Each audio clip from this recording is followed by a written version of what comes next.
Assalamualaikum warahmatullahi wabarakatuh.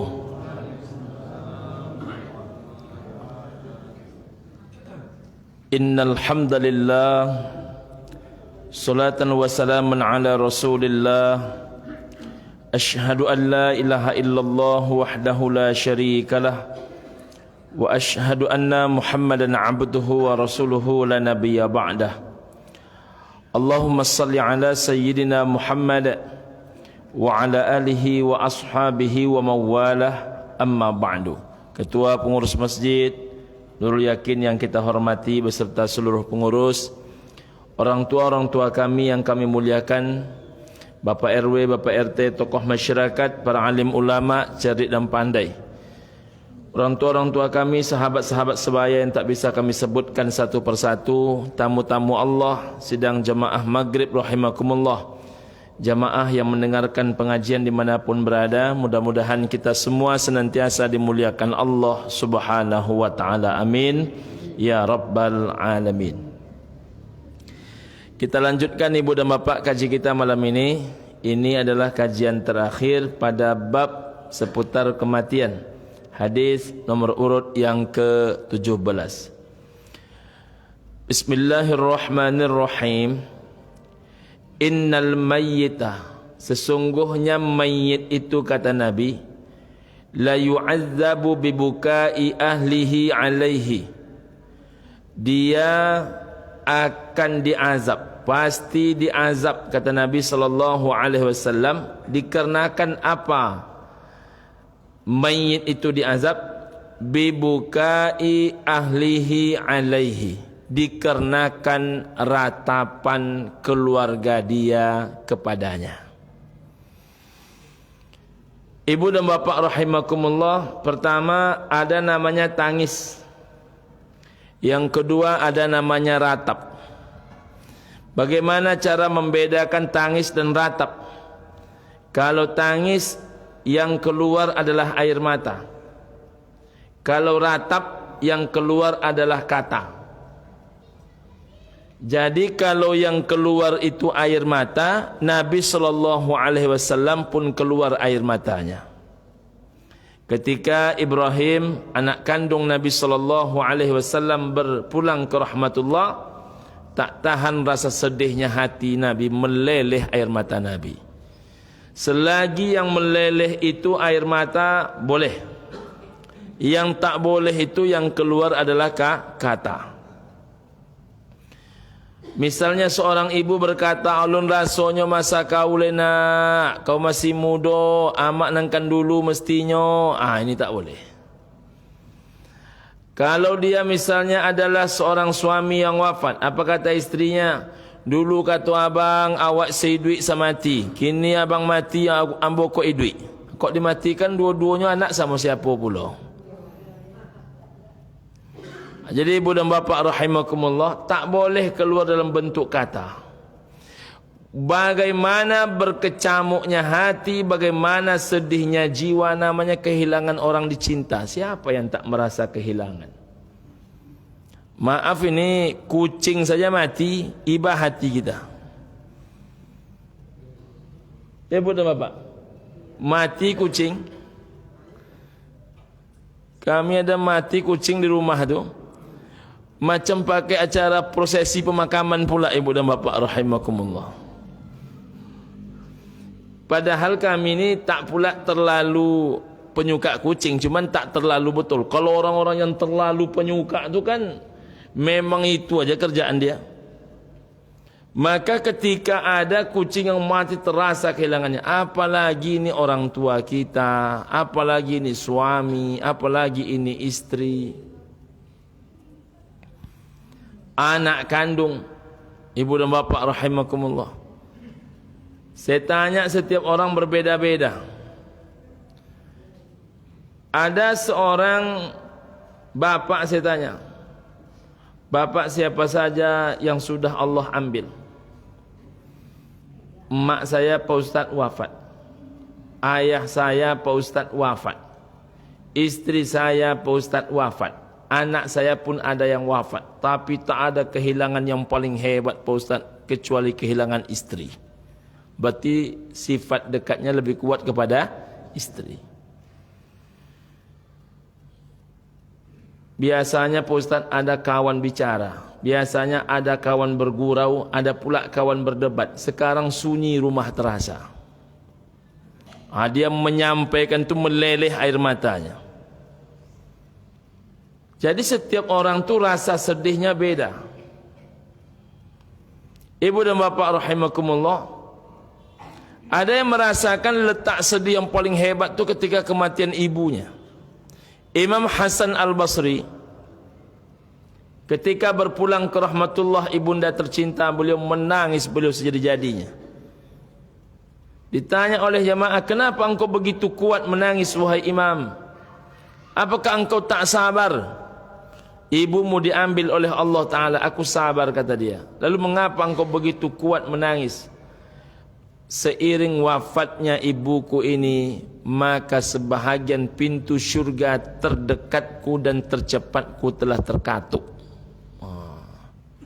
Jadi berarti ibunya begitu spesial dalam pandangan mata hati dan mata imannya. Jadi selagi kita mencintai orang itu sepenuh hati, pasti air mata meleleh.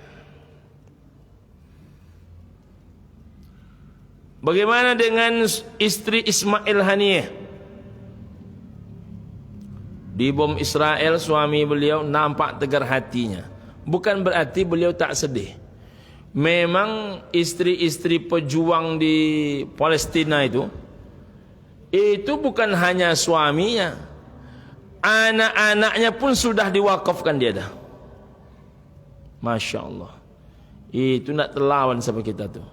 Kalau kita manusia-manusia biasa ni sedih hati itu biasa. Yang tak boleh tu meratap. Meratap ini menyebut-nyebut. Jadi kalau ada mayit itu disebut-sebut, disebut ininya, disebut itunya, belum masanya ini, belum masanya itu, belum sempat begini, belum sempat begitu, itu namanya ratapan. Disiksa si mayit itu karena ratapan keluarga. Ibu dan bapak rahimakumullah. Tapi di tengah masyarakat ada sebahagian orang berfikir ratapan ini bentuk sayang. Jadi semakin ramai orang, makin keluarlah ratapan asli dia. Tadi waktu orang tak ramai biasa-biasa aja ratapan dia. Setelah ramai orang, menjadi-jadilah ratapan itu. Jadi harus dipahami oleh jamaah semua bahwasanya ratapan bukan tanda sayang, ratapan itu tanda protes dengan keputusan Allah Subhanahu wa taala. Mumpung yang Allah ambil cuma satu, kalau sempat serentak Allah ambil. Keluarga Ismail Haniyeh itu ibu dan bapak, dalam 10 bulan terakhir ini 63 keluarga kandungnya diambil. Ismail Haniyeh itu 63 orang dalam 10 bulan. Anaknya, cucunya, menantunya, bibiknya, pamannya, 63. Semuanya dibunuh.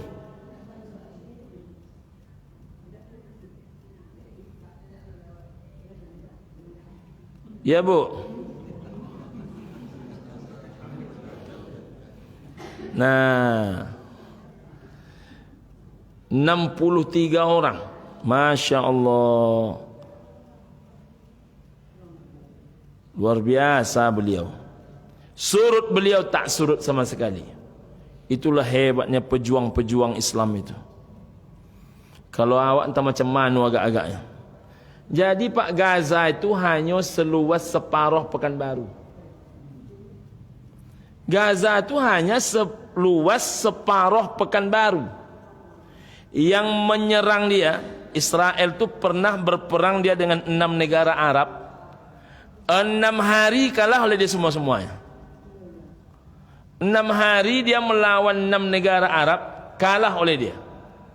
Melawan Gaza yang hanya separuh kota Pekanbaru, sudah 10 bulan tak mampu dia mengalahkan. Tahu ibu dan bapak sudah berapa banyak bom yang dia campakkan di Gaza itu? Menurut para pakar militer, rupanya jumlah bom yang dicampakkan di Gaza oleh Israel ini lebih banyak 58 kali lipat dibandingkan bom yang dicampakkan oleh pasukan sekutu Amerika dan seluruh sekutu-sekutunya di Nagasaki dan Hiroshima. Jepang sebegitu canggih, dicampakkan Nagasaki, Hiroshima itu bom atom KO. Tapi mereka 58 kali lipat lebih dahsyat dibandingkan itu. Nak KO. Kalau orang-orang begini, dia sudah melepaskan suami itu kepada Allah sebelum kematian itu. Ini bukan lawan sepadan iman kita ini. Lawan sepadan iman kita ini sesama kaum muslimin biasa. Jadi kalau air mata menetes itu biasa. Tapi meratap tidak boleh. Satu. Selanjutnya, man mata yaumal jumu'ati, siapa kata Nabi yang mati di hari Jumat, au lailatal jumu'ah, atau malam Jumat, wukiya min fitnatil qabr, maka dia terjaga, terpelihara daripada fitnah kubur. Ini lebih kurang sama dengan hadis yang lain, ma min muslimin yamutu yaumal jumu'ah aw lailatal jumu'ah illa waqahu Allahu fitnatal qabr. Siapa kata Nabi seorang muslim yang mati dia di hari Jumat atau malam Jumat, maka dijaminkan oleh Nabi sallallahu alaihi wasallam dia tidak merasakan fitnah kubur. Syaratnya Pak Ustaz, berlaku SOP Arkanul Islam, rukun Islam yang 5. Selagi kaum muslimin itu pertama bersyahadat, yang kedua kaum muslimin itu solat, yang dua ini tak boleh ditawar. Syahadat, setiap solat kita berkata paling tidak asyhadu an la ilaha illallah wa asyhadu anna muhammadar rasulullah. Itu tak bisa ditawar-tawar. Bukan hanya sewaktu solat, saban hari pun kita dianjurkan mengucapkan 2 kalimat syahadat. Yang kedua, solat. Tapi saya musafir Pak Ustaz, jamak. Tapi saya Pak Ustaz melaksanakan tugas menjadi pasukan militer yang menjaga perbatasan rawan. Boleh dilakukan rukhsah, mau dijamak ataupun mau diqasar. Tapi yang penting solat tak boleh ditinggalkan. Bahkan saya sakit Pak Ustaz, tak sanggup engkau tegak, duduk. Tak sanggup duduk, berbaring. Tak sanggup berbaring, dengan isyarat mata. Mata pun tak bisa digerakkan, di dalam hati. Kalaupun hati tak lagi bisa digerakkan, barulah disolatkan. Yang dua ni tak ada tawar-menawar. Yang ketiga, zakat bagi yang mampu. Banyak orang mampu membeli Fortuner tapi tak mampu berzakat. Inilah aneh Indonesia. Banyak orang yang rumahnya 2 miliar tapi tak mampu berzakat. Ini persoalan ini. Mati pula dia di hari Jumat. Apakah berlaku ini? Tak berlaku. Yang keempat, berpuasa. Ada rusuhnya Pak Ustaz? Ada. Kapan? Bila dalam perjalanan. Kapan? Bila sakit. Tak memungkinkan dibayar puasa hari itu, boleh dicari pada hari yang berbeda. Atau yang kelima, haji. Haji ini syaratnya hanya 3. 1, ada bekal untuk mendaftar. Yang kedua, syaratnya badan sehat. Yang ketiga, kenderaan yang bisa menghantarkan masih ada.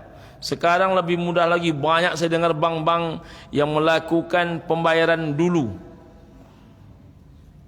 dibiayai dulu oleh para bank-bank. Banyak saya dengar di mana-mana hari ini, Ibu dan Bapak rahimakumullah. Tapi saya tidak mau macam itu Pak Ustaz. Tabung 25.500.000. Tapi kata orang 50 juta lebih bayarnya. Itu nanti 30 tahun ke depan. Yang mesti dibayar di pangkal ni 20 juta, 25.500.000. Paling cepat bayarnya lagi 27 tahun ke depan. Paling lambat 30 tahun ke depan. Nanti mati kita Pak Ustaz, jangan kau kaji pula matimu besok. Hari ini pun kau bisa mati. Jadi kita ni suka mengkaji yang bukan kaji kita. Kaji kita ni mendaftar, bukan mengkaji mati. Orang sambil ketawa-ketawa aja bisa mati. Urusan mati itu bukan urusan kita. Urusan kita itu menjalankan perintah. Disuruh daftar, disuruh berangkat. Belum bisa Pak Ustaz kena antri. Paling tidak engkau tercatat pernah antri. Oh, urusan nanti saya yang membayar orang lain yang berangkat. Bukankah orang lain itu anakmu, istrimu, keluargamu? Mendaftar. Jangan sibuk membeli dunia ke dunia aja. Toko tidak akan pernah mencukupkan keislaman kita. Sawit tak akan pernah mencukupkan keimanan kita. Bukan tak boleh bersawit, bukan tak boleh bertoko, tapi pastikan iman kita sudah sempurna, Islam kita sudah cukup. Mati dia di hari Jumat atau di malam Jumat.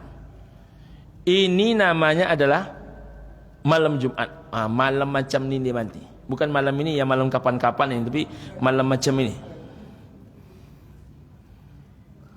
Inilah mati yang paling baik, mati malam Jumat. Mulai terhitung tadi ba'da maghrib sampai nanti kumandang azan subuh, maka itu disebut dengan malam Jumat. Mulai dari ba'da subuh sampai kepada kumandang azan malam besok maghrib, maka dia tergolong hari Jumat. Kalau sudah berkumandang azan maghrib di hari besok, maka dia sudah terhitung malam Sabtu.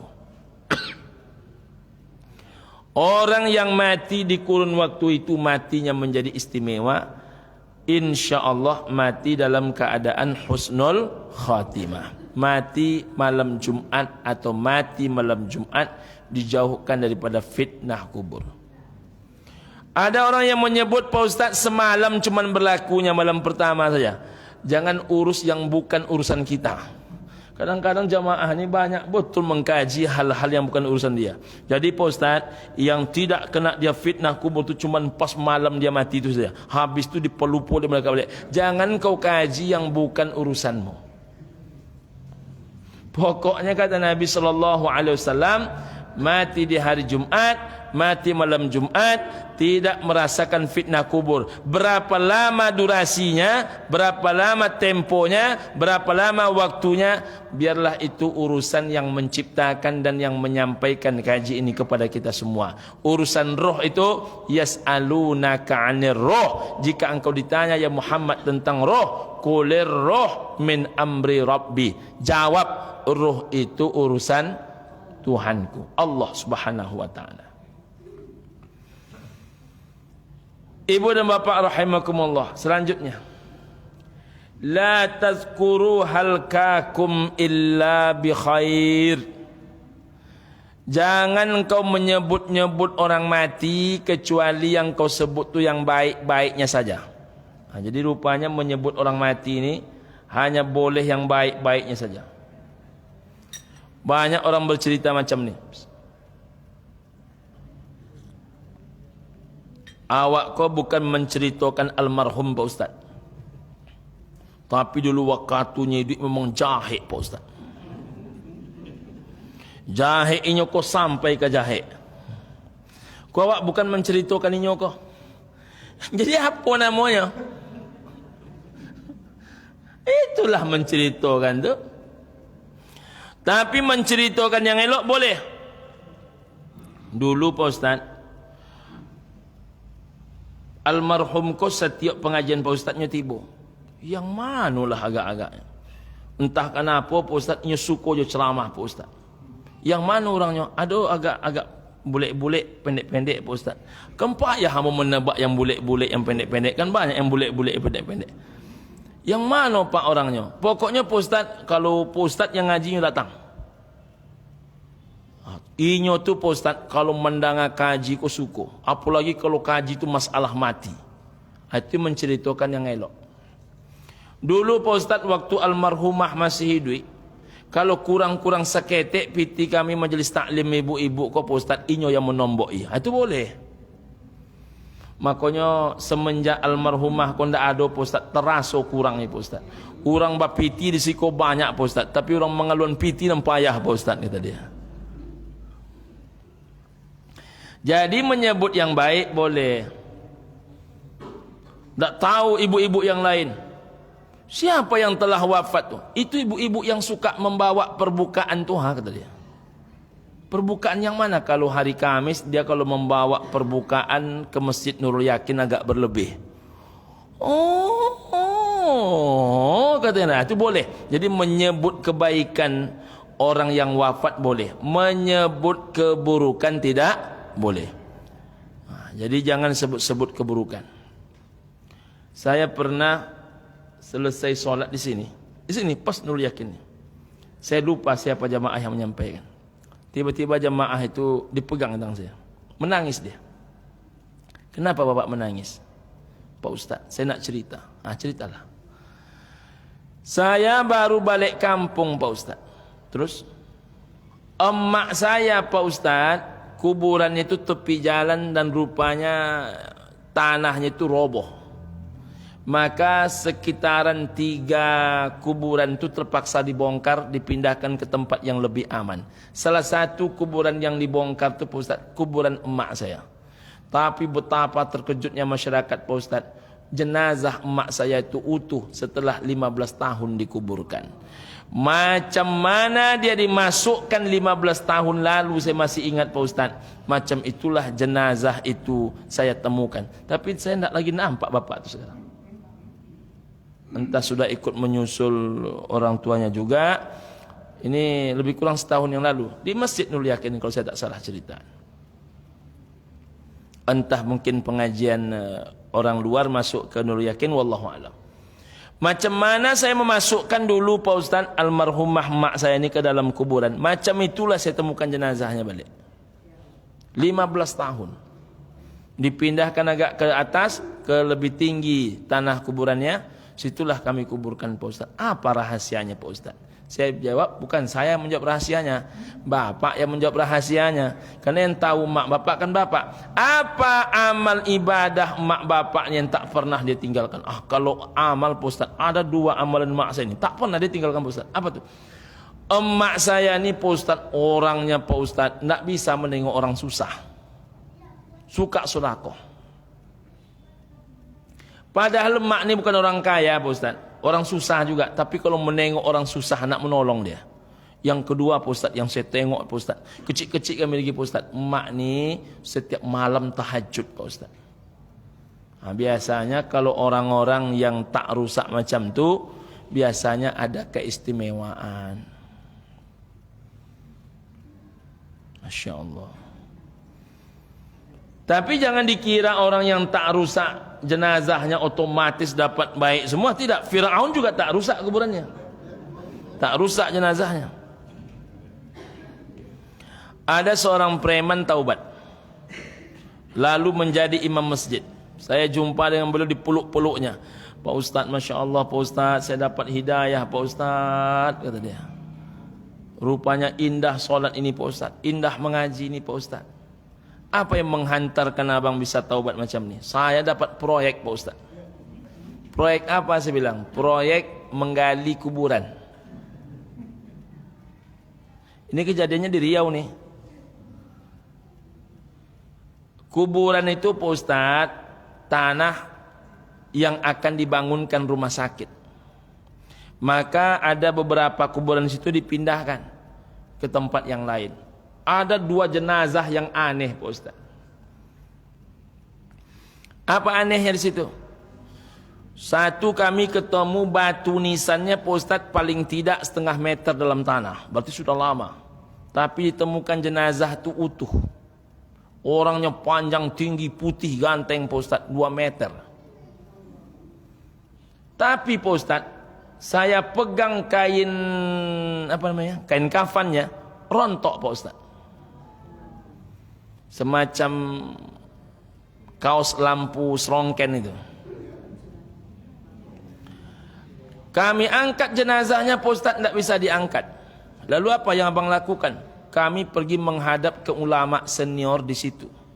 Pergilah kami menghadap Pak Ustaz. Sampai di sana kata dia, datanglah ulama tu. Oh, tuanku si Anu sebutnya nama ya.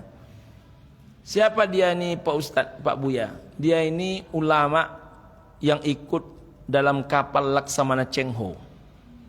Oh, tidak berapa lama itu. Ulama yang ikut dalam kapal Laksamana Cheng Ho kata dia. Tapi anehnya Pak Ustaz, ketika orang tua ini yang mengangkat jenazah, terangkat Pak Ustaz.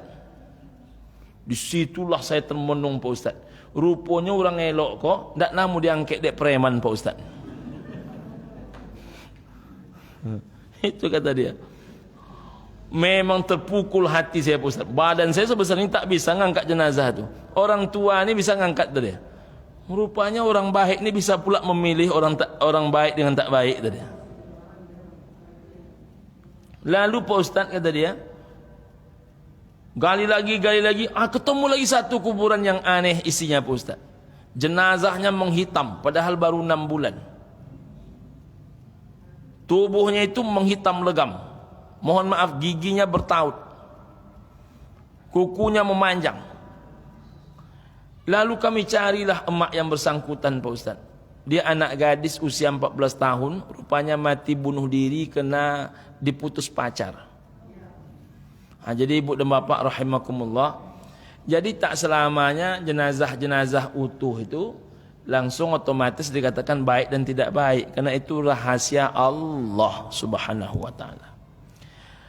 Balik kita kepada kaji tadi, kalau kita nak menyebut orang mati, sebutlah yang baik-baik saja. Penutup. Qala rajulun, bertanya seorang laki-laki, ya Rasulullah, wahai Rasulullah, ausini bi syai'in yanfa'unillahu bih.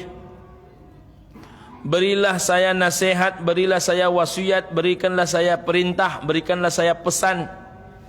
Yanfa'unillahu bih, yang mana wasiat itu bermanfaat untukku di hadapan Allah. Qala, Nabi pun bersabda, ada 3 nasihat Nabi, ibu dan bapak, ingat baik-baik. Nasihat Nabi yang pertama,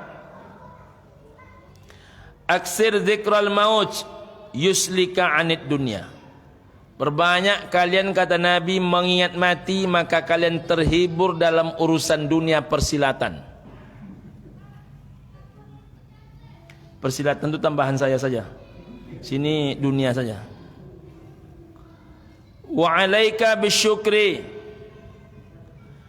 Pandai-pandai kalian bersyukur. Fa inna syukra yazidu fin ni'ami. Karena banyak bersyukur itu menambah rasa nikmat di dalam jiwa. Wa aksirit doa, perbanyak kalian berdoa. Fa innaka la tadri, karena kalian tak pernah tahu mata yustajabu laka, kapan doa kalian itu mustajab di hadapan Allah. Ini kalau diamalkan tenang dunia persilatan. Pertama, banyak ingat mati. Karena kalau ingat mati itu kita terhibur di atas dunia ini. Sakit Pak Ustaz? Masih hidup, baru sakit. Orang mati, tak lagi bisa menyebut sakit. Ada masalah berat Pak Ustaz? Lebih berat lagi itu mati. Ada niat hajat diri tak sampai Pak Ustaz, orang mati itu tak ada yang sampai, kecuali kalau orang mau mendoakan dia, itu yang sampai. Jadi kalau sudah mati, itu time is over. Makan tak bisa, minum tak bisa, memandang orang tak bisa, bercakap tak bisa. Bapak bisa membayangkan bapak tak bisa apa-apa. Pernah enggak sesekali bapak coba nak ngomong-ngomong, nak bicara, nak makan, nak minum? Mati itu seperti itu. Maka kalau kita ingat-ingat mati itu, kita akhirnya hanya menengok dunia ini senyum-senyum aja. Oh iyalah, Pak Haji ada macam ni Pak Haji, untung hari ini tak sebaik biasanya. Ya itulah namanya usaha. Kadang beruntung, kadang tidak beruntung. Dicobanya pula caleg, tak pula lolos. Macam mana Pak Haji? Lolos. Duduk apa tak duduk kata orang? Duduk, cuman kalah suara. Kalau tidak, kita sakit hati mendengar orang ni. Awak dah capek. Kalau yang menyebut tu orang lain, mungkin tak tersinggung hati awak. Tapi kalau yang menyebut tu kawan, itu agak lain perihnya hati. Bapa macam Pak Haji, duduk apa tak duduk? Itu kan tak enak didengar. Tapi Pak Haji ni karena tahu ini adalah permainan hidup, duduk cuman kalah suara. Jadi duduk di mana kau? Buktinya hari kau mau duduk di Mas Haji, tadi yang mau duduk di rumah sebentar lagi kau duduk di tempat lain. Pokok duduk. Dijadikan canda-candaan karena ada nampak yang barek yang akan kita hadapi, itulah mati. Kalau nak pak di dunia kau sibuk tersinggung. Apalagi kalau mendakik pilkada kau. Banyak orang mudah tersinggung. Awak nak memilih hiko, orang memilih hiko, kadang disangkut pautkan dengan iman. Orang-orang beriman mesti memilih orang begini. Pak, dunia persilatan kok. Payah menebak orang beriman tak beriman kalau sudah dalam dunia persilatan. Jangan berkelahi dengan jamaah, jangan berkelahi dengan jamaah, jangan berkelahi dengan kawan, jangan berkelahi dengan sahabat hanya gara-gara berbeda pilihan politik. Orang nak jadi juga, kawanmu tetap itu juga. Jangan berkelahi-kelahi. Ini hanya dunia saja nih. Dunia saja nih. Saya kalau tak salah dulu pertama kali saya menyampaikan dulu masalah presiden di Masjid Nur Yakin inilah. Saya tengok habis tu viral pula video tu di mana-mana di share orang. Jangan kau bercekau dengan tetanggamu, saya bilang. Rupanya viral juga. Ibu dan bapak rahimakumullah, karena banyak orang nak jadi presiden dia berkelahi. Tapi mati dia mensolatkan jenazah dia siapa? Tetangga dia tu. Jangan berkelahi. Ini cuman permainan sekali 5 tahun. Orang yang jadi tahun ini belum tentu depan jadi. Orang tak jadi tahun ini bisa saja tahun depan lebih hebat jadinya. Ini baru bisa dipahamkan ke dalam hati kalau kita ingat mati.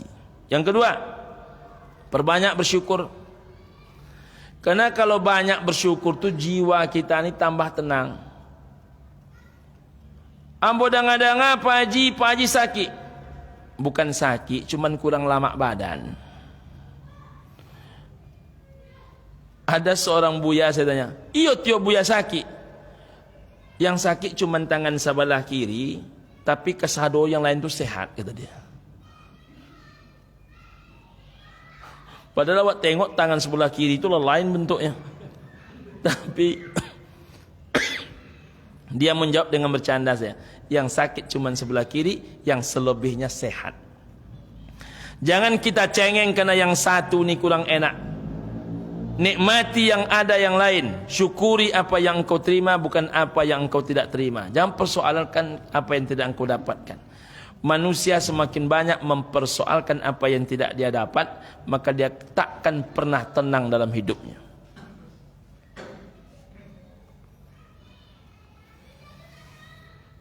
Ada orang bilang, Pak Ustadz, saya dapat suami tak bertanggung jawab. Biasanya kalau suami ibu tak bertanggung jawab, anak laki-laki ibu biasanya peduli kepada ibu. Jadi hidup ni kadang-kadang cuma diperganti-gantikan saja.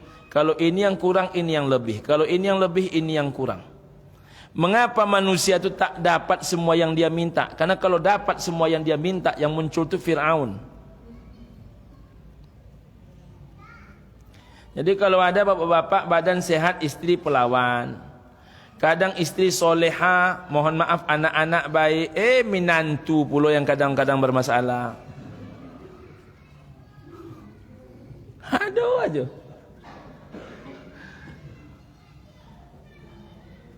Menangis seorang muazin kepada saya, Pak Ustaz, kata dia. Macam mana lagi ya Pak Ustaz, kata dia. Saya ini Pak Ustaz dulu preman Pak Ustaz. Sekarang saya taubat, saya yang azan di sini. Mudah saya menangis Pak Ustaz. Tak pernah tinggal solat berjamaah saya. Semua pengajian saya ikut. Emak saya Pak Ustaz senang betul karena emak saya orang ahli ibadah. Kawan-kawan saya orang-orang baik. Satu cuman masalah saya Pak Ustaz. Bini saya nak solat Pak Ustaz, kata dia. Nah, itulah masalah hidup ni. Penutup, wa aksirit doa fa innaka la tadri mata yustajabu lak. Perbanyak kalian berdoa, kata Nabi, karena kalian tak pernah tahu kapan doa itu mustajab. Jadi doa itu hari ini pagi belum tentu mustajab, malam mustajab. Maka berdoa yang baik-baik. Macam mana Pak Haji? Usaha boleh lancar. Sebetulnya pagi itu tidak lancar. Mudah-mudahan lancar. Jangan sebut tak lancar. Macam mana usaha kita untuk menang? InsyaAllah Allah mudahkan. Jadi ngomong tu yang ada cuma yang baik-baik. Orang yang suka berbicara yang baik, itu dia sudah mengawali berprasangka baik kepada Allah Subhanahu wa taala. Terima kasih. Subhanakallahumma rabbana bihamdika asyhadu an la ilaha illa anta wa astaghfiruka wa atubu ilaik. Assalamualaikum warahmatullahi wabarakatuh.